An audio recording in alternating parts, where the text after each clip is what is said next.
The storm arrived without warning.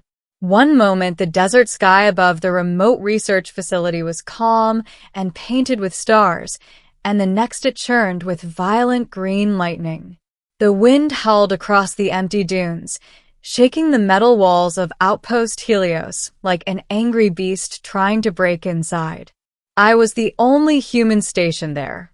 My name is Daniel Mercer, a planetary surveyor assigned to catalog unusual signals detected on the far edge of Earth's exploration zone.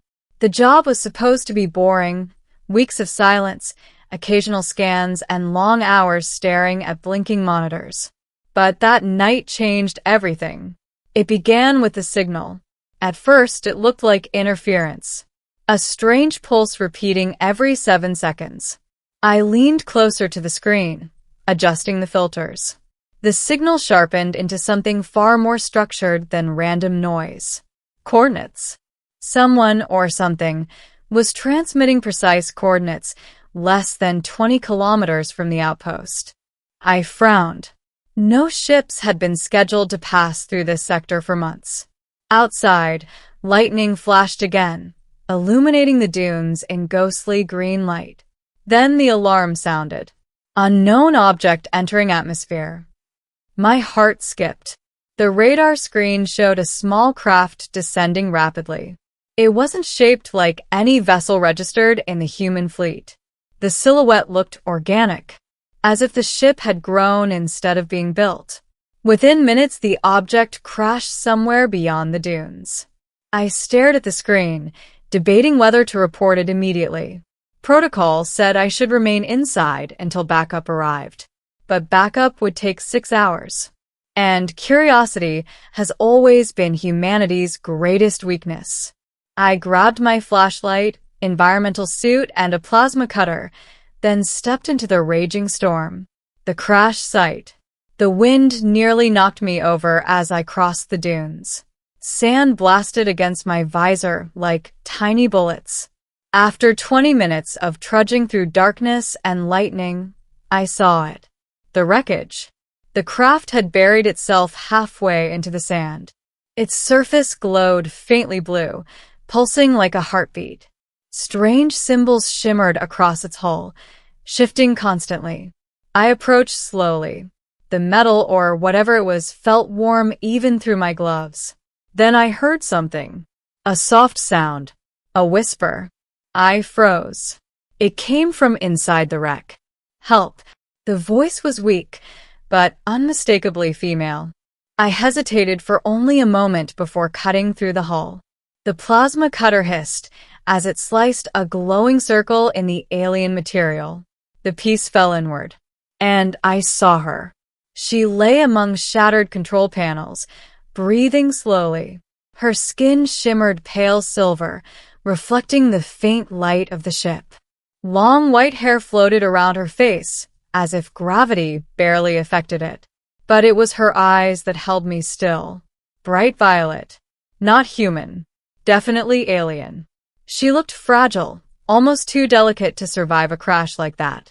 Yet somehow she was alive. Her gaze met mine. For a moment, neither of us moved. Then she whispered something. 3 words. Words that made the blood drain from my face. You found me. Middle. I helped her out of the wreckage. She was lighter than I expected, barely able to stand on her own. The storm had begun to weaken, but the desert air was still freezing. I wrapped her in my thermal cloak and supported her as we walked back toward the outpost. For a while, she said nothing, but I could feel her watching me, studying me.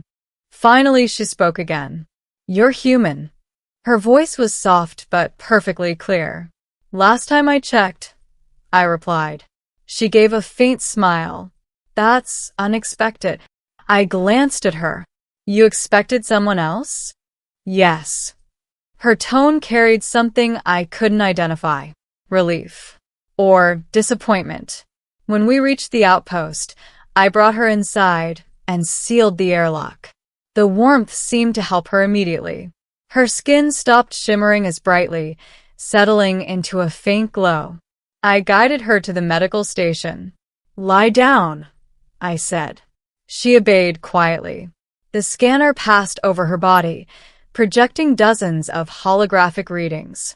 Most of them I couldn't understand, but one thing was clear. She wasn't seriously injured, just exhausted. Your physiology is complicated, I said carefully. She chuckled softly. That's a polite way of saying I'm strange. I shrugged. You're not the strangest thing I've seen. That wasn't entirely true, but she didn't need to know that. For several minutes we sat in silence.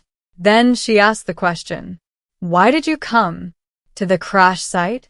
"Yes." I leaned back in the chair. Because someone was calling for help. Her eyes softened slightly. Most species would have waited. Humans are bad at waiting. She nodded slowly. Then she looked toward the window. The storm outside had faded, revealing a clear sky filled with stars. For a long moment, she stared at them. Finally, she spoke again. "They'll come soon." "Who will?" Her expression darkened. "The ones chasing me." I felt my stomach tighten. "Chasing you?" She turned back toward me. "Yes." "How many?" "Enough." That wasn't comforting. I crossed my arms. "Maybe you should start explaining." She hesitated. Then she said something that made my heart pound. "I'm not just a traveler." "What are you?" Her eyes locked onto mine. "I'm the last heir of the Austrian throne." I blinked. "The what?" "My people rule a region of space far beyond your maps." I laughed nervously. "And you crashed into the only human outpost for thousands of kilometers?" "Yes." "That seems unlikely." Her gaze hardened. "I was trying to escape from an empire that believes my death will give them control of an entire galaxy." The room suddenly felt smaller. I rubbed my face. "So let me get this straight." She waited. "You're an alien princess being hunted by an interstellar empire, and you just happened to land here?" She nodded. "Correct." I sighed. "This is going to be a long night." The arrival. 3 hours later, the radar alarm screamed again. I rushed to the control room. The screen showed multiple ships entering orbit. Not human. Not friendly. I turned to her. "They found you." "Yes." "How?" She looked down. "My ship was damaged. It was probably transmitting emergency signals." I cursed under my breath. "How long do we have?" "Minutes." The ships began descending rapidly. Outside, bright streaks of light cut across the sky. Dropships. I grabbed the plasma rifle from the locker. "You know how to fight?" She stood slowly. "Yes." But something about her voice had changed. It sounded older, stronger. "Daniel," she said quietly. "Yeah. If they take me, billions will die."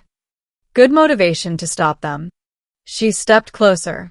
Her violet eyes glowed brighter now. "There is something you should know." "What?" She hesitated. Then she whispered the words. The same words that made me freeze. "I didn't crash here by accident."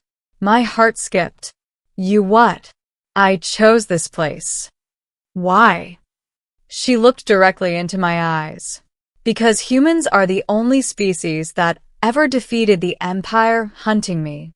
I stared at her. "That happened over 200 years ago." "Yes." "And," she smiled faintly, "you don't realize it yet, Daniel." Her voice dropped to a whisper. "But your species terrifies them." The battle. The first dropship landed outside the outpost with a thunderous roar. Then another. And another. At least 20 figures emerged from the ships. Tall. Armored. Their helmets glowed red in the darkness. I swallowed. "That's a lot." She stepped beside me. Her glowing skin brightened again. But now it looked different. Not fragile. Powerful. "Stay behind me," she said. I frowned. "Excuse me?" Before I could protest, the door exploded inward. The soldiers stormed inside. Energy, weapons raised. Then something impossible happened. The alien woman lifted her hand, and time seemed to slow. A wave of shimmering light spread across the room. Every weapon froze midair.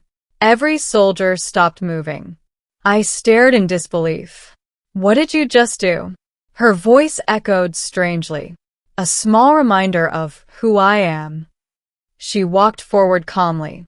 The frozen soldiers looked like statues around her. I tried to escape peacefully, she said softly, but they left me no choice. With another gesture, the soldiers were thrown backward as if struck by invisible force. Walls shattered, metal twisted. Within seconds the room was silent again. I looked around at the wreckage, then at her. You could do that the whole time? She nodded. Yes. Then why did you need my help? Her expression softened. Because power alone isn't enough. I raised an eyebrow. What do you mean? She stepped closer. Empires fall when people stand together. Her eyes locked onto mine. And I wanted to see if humans still do that. Ending. Dawn was rising over the desert when the last enemy ship retreated into the sky. The battle was over. The outpost was half destroyed, but somehow still standing. We stood outside, watching the ships disappear into orbit. You let them go? I said. Yes.